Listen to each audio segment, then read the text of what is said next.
예수 그리스도께서 십자가에 달려 죽으신 후에 말씀대로 살아나심으로 온 예루살렘에 엄청난 변화의 역사가 나타났습니다.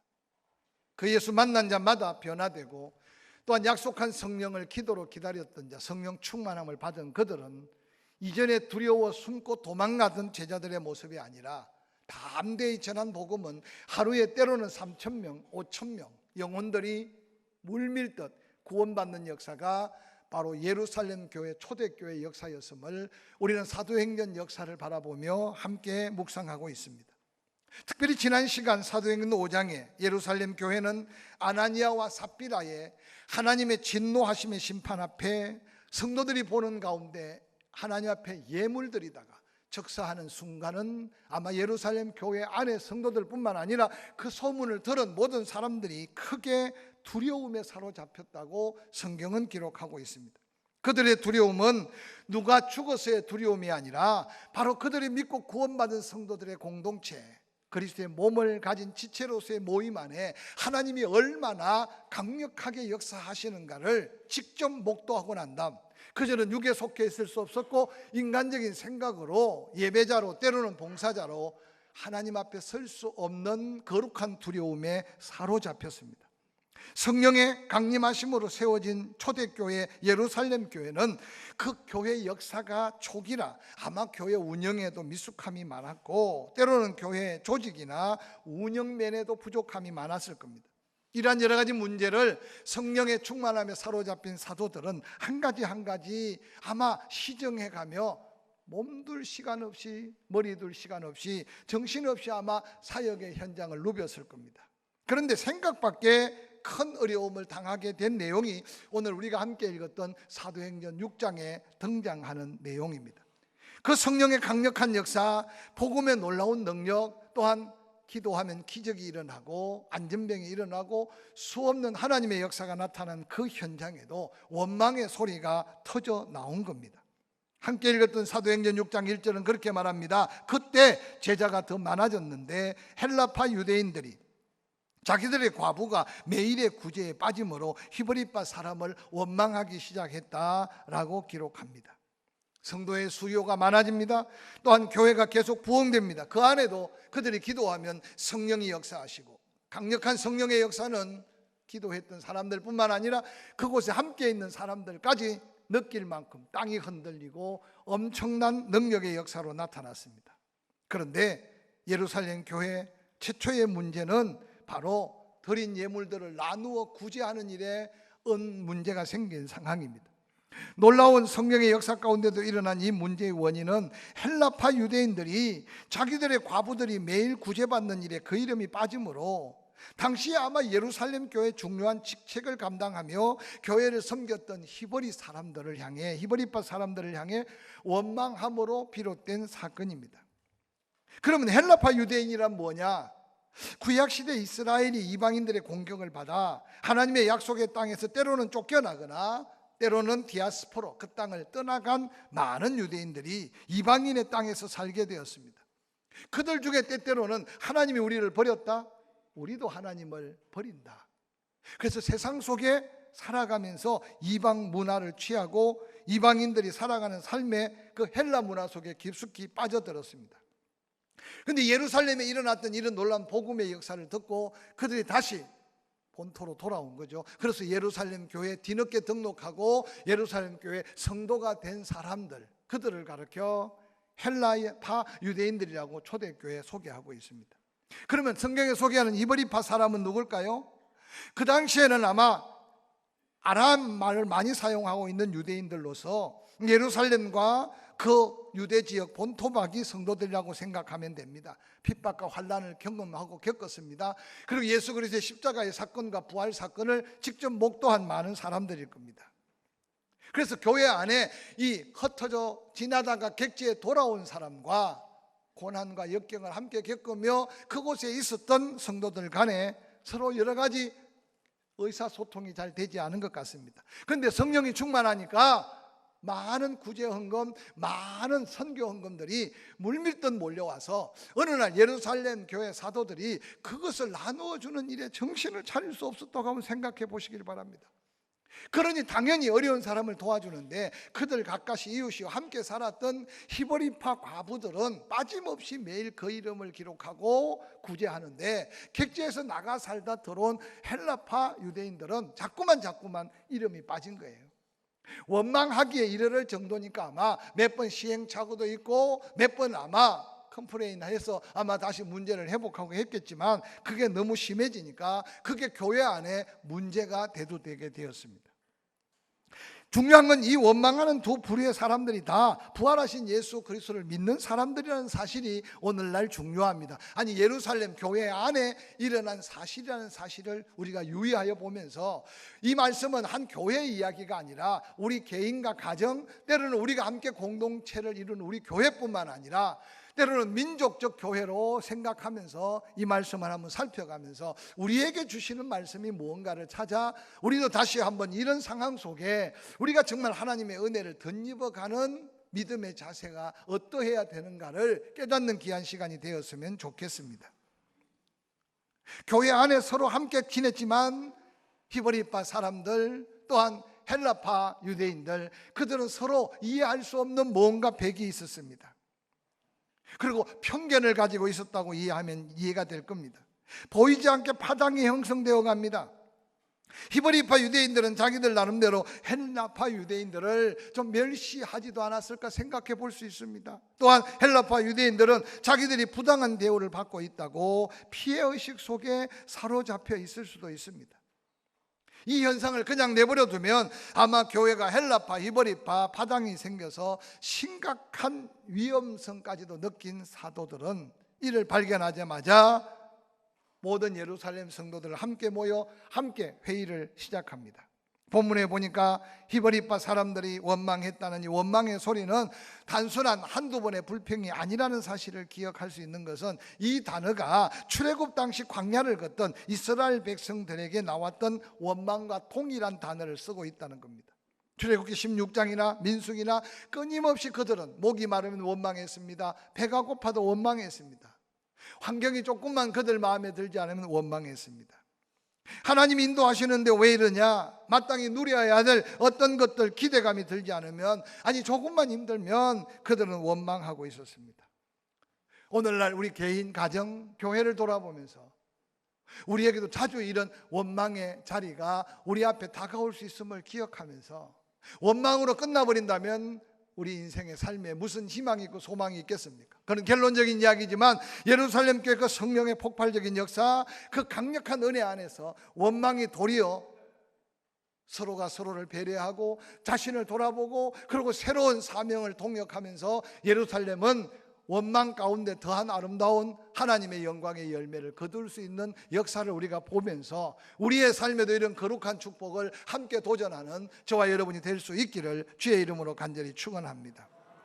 오늘 사도들은 분주하게 나누고 베풀고 구제하는 일에 온 시간을 다하다가 원망의 소리를 듣자마자 자신들을 돌아보기 시작했어요.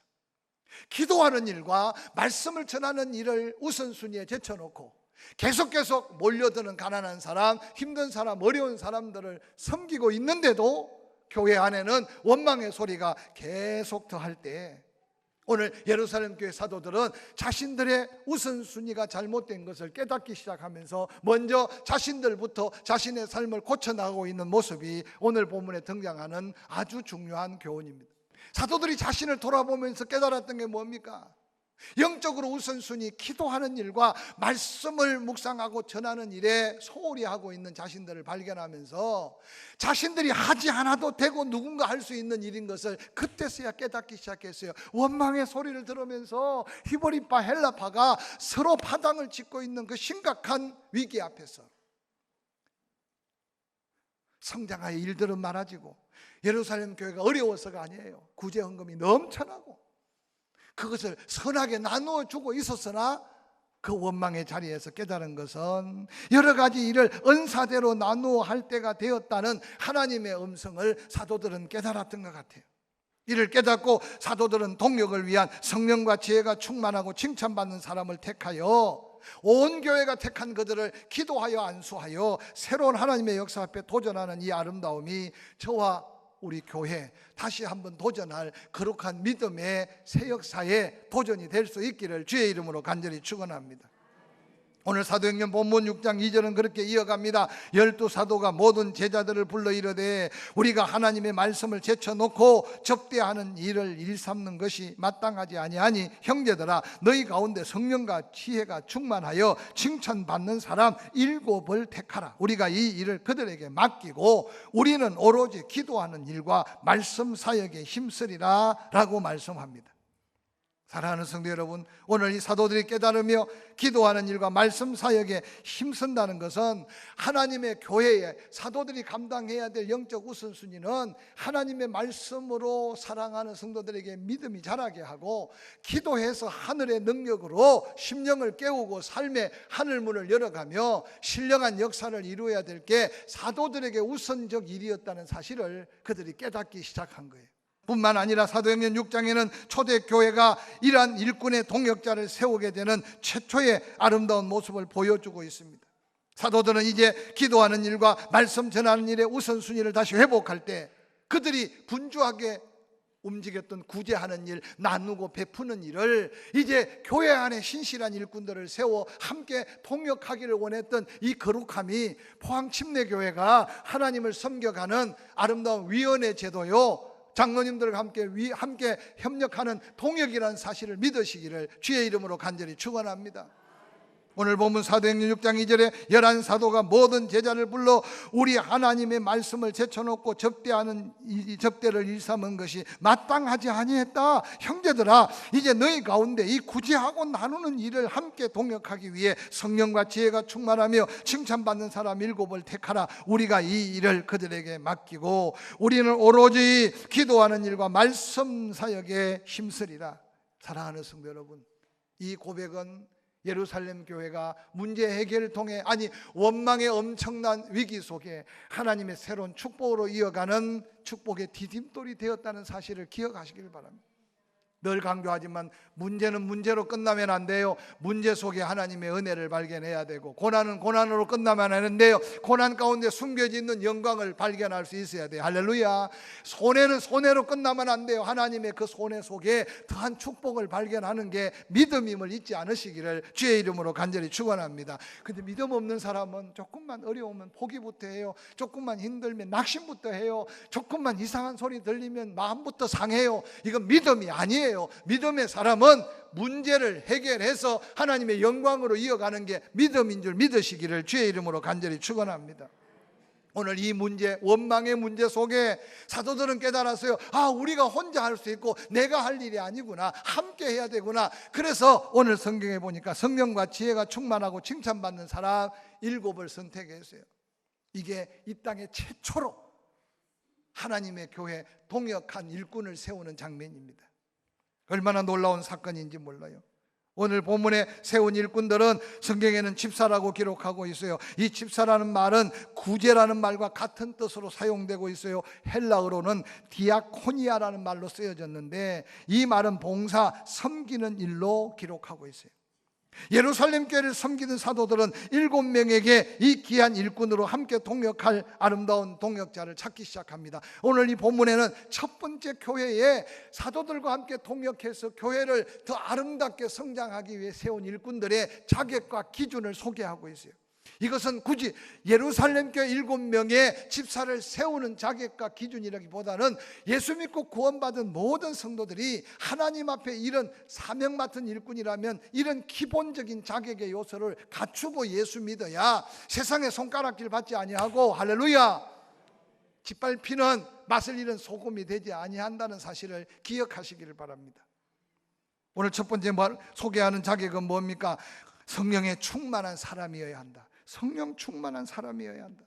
사도행전 2장에 120명이 성령 충만했어요. 그리고 또한 핍박 가운데 기도했더니 그 무리 가운데 예루살렘 교회 성도들 모두가 성령 충만했어요. 오늘 이 초대교회 성령 충만과 오늘 우리들의 신앙생활의 성령 충만함을 한번 견주어 비교해 보시길 바랍니다. 예수 믿고 구원받은 성도들에게 하나님께서는 성령을 선물로 주시면서 성령으로 인치셔서 너는 내 것이다 라고 하며 성령 침례 이례적인 사건으로 우리 모두에게 다 성령을 주셨어요. 그래서 예수 그리스도를 구주로 영접했다면 내 안에 성령님이 내주하고 계신 것이 얼마나 큰 축복인지 몰라요. 근데 그 성령이 충만하지 않냐면 우리는 어느 날 영에 속한 사람이지만 육의 일, 세상에 하나님의 영광을 생각하지만 땅의 것을 바라보며 살아가는 이중적인 삶을 살 수밖에 없어요. 그래서 사도 바울은 성령 충만함에 거하려면 육의 생각은 사망이다, 영의 생각은 생명과 평안이다. 성령으로 내 육체를 쳐서 복종시켜 하나님의 거룩한 도구로, 의의 도구로 사용되기를 도전하라고 말씀하셨습니다. 성령 충만함은 사모하며 성령에 순종하고 성령의 감동대로 행할 때 그 성령은 더욱더 왕성하게 내 안에 충만하게 역사하는 거예요. 여기 충만이란 헬라어는 프레레스라는 뜻인데 그릇에 꽉 차서 다른 것이 전혀 들어갈 수 없는 상태를 충만이라는 단어로 사용하고 있어요. 내 안에 성령으로 가득해서 성령을 따라 말하고 성령을 따라 행하고 성령을 따라 보고, 할렐루야, 성령을 따라 도전하는 게 바로 초대교회 일꾼, 오늘날 하나님의 사명자의 삶의 모습이라는 사실을 기억하시기를 바랍니다. 성령 충만한 사람은 성령의 일을 생각합니다. 성령으로 몸의 행실을 죽이고 성령의 인도하심을 받습니다. 내 안에 그 성령의 인격적 지배를 받아 9가지 열매가 맺힙니다. 무슨 일을 하든지 성령의 능력으로 행하니 나의 삶에 다양한 성령의 은사가 나타납니다. 사랑하는 동역자 여러분, 포항 침례교회 초대교회 새 역사를 쓰기를 도전하는 저와 여러분의 마음속에 이 아름다운 자격으로 성령 충만함을 놓치지 않기를 주의 이름으로 간절히 축원합니다. 두 번째 자격 요건은 믿음 충만한 사람이어야 했습니다.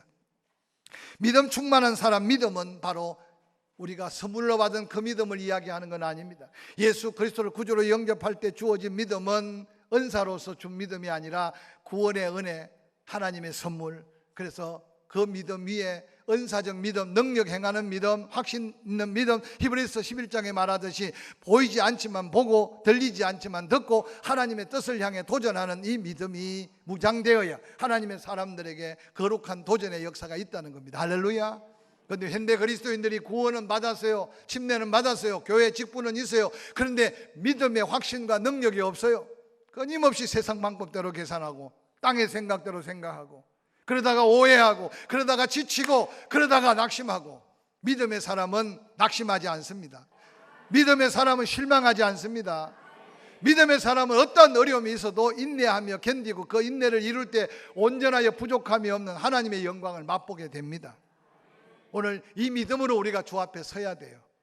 세 번째 자격은 지혜 충만한 사람이어야 했습니다. 지혜라는 말은 헬라어로 소피아라는 말인데 이 뜻은 하나님을 경외하는 지식이라고. 어떻게 하면 하나님을 기쁘시게 할까? 그렇게 생각합니다. 하나님은 나를 향해 기대하심, 하나님의 원하심과 뜻이 무엇인지를 분별하는 지혜는 세상의 어떤 박사학위도 가르쳐주지 않습니다. 행함의 믿음을 강조하며 믿음의 능력을 강조했던 야고보는 야고보서 3장 17절에 정말 이 지혜를 가진 믿음의 사람의 삶의 모습을 이렇게 소개했어요. 성결하고 다음은 화평하고 관용하고 양순하며 긍휼과 선한 열매가 가득하고 편견과 거짓이 없는 자라고 강조하고 있어요. 오늘 교회 안에 그리스도인들이, 세상 사람들이 볼 때 이 아름다운 하나님을 경외하는 지혜가 넘치는 사람을 찾아보기 어려워요. 이제라도 우리가 하나님의 뜻, 하나님의 마음을 헤아려가며 말씀을 읽으면 레마의 말씀, 내 마음을 감동시키고 말씀을 암송하면 그 말씀이 살아서 운동력이 있어서 내 심령을 새롭게 하고, 할렐루야. 설교를 들을 때 아멘이 절로 나오고, 할렐루야. 그래서 그 말씀이 내게 능력이 되는 지혜 있는 성도가 될 수 있기를 주의 이름으로 간절히 축원합니다. 네 번째 자격 요건은 칭찬 듣는 사람이라고 합니다. 여기 칭찬 듣는다는 말의 원어는 말투로 메누스라는 헬라어로 쓰여 있는데 그 뜻은 원어적으로 해석하면 모든 사람에게 인정받는다라는 뜻이에요. 모든 사람에게 인정받는다.